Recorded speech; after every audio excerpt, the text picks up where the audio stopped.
Welcome to our channel. Today we how to disable ClaimCenter login alerts in Guidewire, complete guide step by step clearly. To disable ClaimCenter login alerts in Guidewire, begin by logging into your Guidewire application.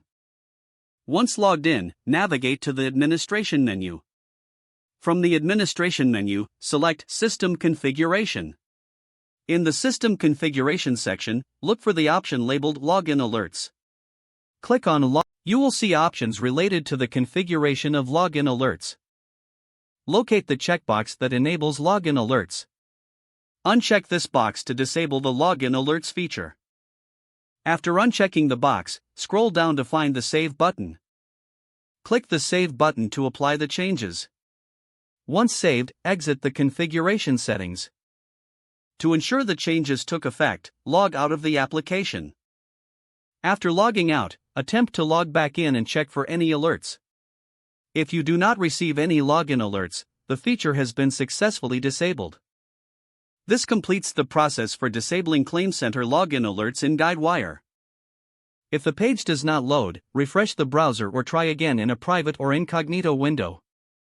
Make sure you are using the correct email address, then retype it carefully to avoid small typos. If your password is not accepted, use the reset option and create a new strong password you can remember. Check your spam folder for verification or security emails, then complete any requested confirmation steps. Enable two-factor authentication if available to improve account security and reduce unauthorized access risk.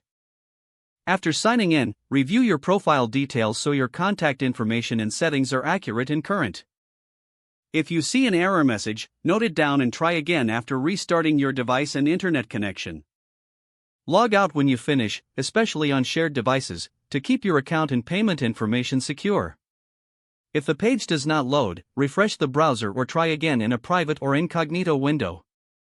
Make sure you are using the correct email address, then retype it carefully to avoid small typos. If your password is not accepted, use the reset option and create a new strong password you can remember. Check your spam folder for verification or security emails, then complete any requested confirmation steps. Enable two-factor authentication if available to improve account security and reduce unauthorized access risk. After signing in, review your profile details so your contact information and settings are accurate and current. If you see an error message, note it down and try again after restarting your device and internet connection. Don't forget to like this video and subscribe to our channel for more step-by-step tech guides.